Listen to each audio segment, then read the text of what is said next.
Hi friends, ಎಲ್ರಿಗೂ ನಮಸ್ಕಾರ. ಪೂರ್ಣಿ ವ್ಲಾಗ್ಸ್ಗೆ ಸ್ವಾಗತ.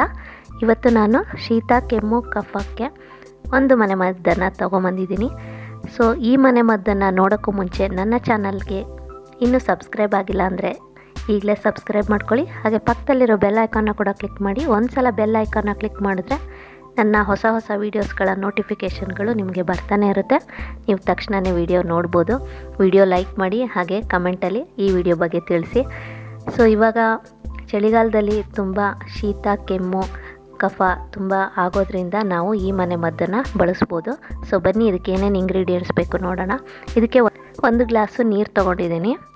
ಹಾಗೆ ಇಲ್ಲಿ ಒಂದು 15ರಿಂದ 20 ತುಳಸಿ ಎಲೆ, ಹಾಗೆ 4 ಶುಂಠಿ ಚಿಕ್ಕ ಸೈಜಿಂದು, ಹಾಗೆ ಕಲ್ಸಕ್ಕರೆ, ಅರ್ಧ ಟೀ ಸ್ಪೂನಷ್ಟು ಜೀರಿಗೆ. ಸೊ ಇದನ್ನು ಯಾವ ರೀತಿ ಮಾಡೋದು ನೋಡೋಣ ಬನ್ನಿ. ಈ ಕಷಾಯ ಮಾಡಿಕೊಂಡು ಕುಡಿಯೋದ್ರಿಂದ ನಿಮಗೆ ಶೀತ, ಕೆಮ್ಮು, ಕಫ 3 ನಿವಾರಣೆ ಆಗುತ್ತೆ. ಇದನ್ನು ಮನೇಲಿ ಈಸಿಯಾಗಿ ನಾವು ಕಷಾಯನ ರೆಡಿ ಮಾಡ್ಕೋಬೋದು. ಮೊದಲಿಗೆ ಸ್ಟವ್ ಆನ್ ಮಾಡಿ ಒಂದು ಪಾತ್ರೆಗೆ 1 ಗ್ಲಾಸ್ ನೀರನ್ನ ಹಾಕಬೇಕು.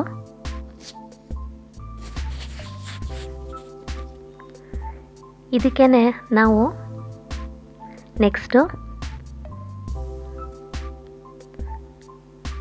ತುಳಸಿ ಎಲೆಗಳನ್ನು ಹಾಕೋಬೇಕು. ನೆಕ್ಸ್ಟು ನಾನು ಇಲ್ಲಿ ಶುಂಠಿ ಹಾಕೋತಾ ಇದ್ದೀನಿ. ಹಾಗೆ ಅರ್ಧ ಟೀ ಸ್ಪೂನಷ್ಟು ನಾನು ಜೀರಿಗೆ ತೊಗೊಂಡಿದ್ದೀನಿ. ಮತ್ತು ಇದಕ್ಕೆ ಕೆಂಪು ಕಲ್ಸಕ್ಕರೆ ಕೂಡ ಹಾಕೋತಾ ಇದ್ದೀನಿ. ಇಲ್ಲಿ ನಾವು ಕೆಂಪು ಕಲ್ಸಕ್ಕರೆನೇ ಹಾಕೋಬೇಕು. ಮತ್ತು ಇದಕ್ಕೆ ಬೇಕು ಅಂದರೆ ಜೇನುತುಪ್ಪ ಕೂಡ ನಾವು ಆ್ಯಡ್ ಮಾಡ್ಕೋಬೋದು, ಆದರೆ ಅದು ಕಷಾಯ ರೆಡಿ ಆದಮೇಲೆ ಹಾಕೋಬೋದು. ಇದನ್ನು ನಾವು ಚೆನ್ನಾಗಿ ಮಿಕ್ಸ್ ಮಾಡ್ಕೋಬೇಕು. ನೋಡಿ, ಇವಾಗ ಇದು ಕುದಿಯೋಕ್ಕೆ ಶುರು ಆಗಿದೆ. 1 ಗ್ಲಾಸು ನೀರು ನಾವಿಟ್ಟರೆ ಇದು ಅರ್ಧ ಗ್ಲಾಸಷ್ಟು ಆಗಬೇಕು. ಚೆನ್ನಾಗಿ ಇದು ಕುದಿಸಿದ್ರೆ ನಿಮಗೆ ಕಷಾಯ ರೆಡಿ ಆಗುತ್ತೆ. ಇದನ್ನು ಬಿಸಿ ಇರುವಾಗಲೇ ಕುಡಿಬೇಕು. ಇದರಿಂದ ನಿಮಗೆ ಕೆಮ್ಮಾಗಿರ್ಬೋದು, ಕಫ, ಶೀತ ಏನೇ ತೊಂದರೆ ಇದ್ರೂ ನಿವಾರಣೆ ಆಗುತ್ತೆ. ಸೊ ನೋಡಿ ಫ್ರೆಂಡ್ಸ್, ಇವಾಗ ಕಷಾಯ ರೆಡಿಯಾಗಿದೆ. ಇದನ್ನು ನಾವು ಫಿಲ್ಟ್ರ್ ಮಾಡಿ ಒಂದು ಗ್ಲಾಸ್ಗೆ ಹಾಕ್ಕೊಂಡು ಕುಡಿಬೇಕು. ನೀವು ಬೇಕು ಅಂದರೆ ಇದಕ್ಕೆ ಜೇನುತುಪ್ಪ ಕೂಡ ಹಾಕ್ಕೊಂಡು ಕುಡಿಬೋದು, ಅದು ಕೂಡ ಒಳ್ಳೆಯದೇ. ಸೊ ನೋಡಿದ್ರಿ ಅಲ್ವಾ ಇವತ್ತಿನ ಒಂದು ಮನೆಮದ್ದು. ನಿಮಗೆ ಕೂಡ ಇಷ್ಟ ಆಗಿದೆ ಅನ್ಕೋತೀನಿ. ಇಷ್ಟ ಆದರೆ ಲೈಕ್ ಮಾಡಿ, ಹಾಗೆ ಕಮೆಂಟಲ್ಲಿ ಈ ವಿಡಿಯೋ ಬಗ್ಗೆ ತಿಳಿಸಿ. ಮತ್ತೆ ಸಿಗ್ತೀನಿ ಮುಂದಿನ ವ್ಲಾಗಲ್ಲಿ.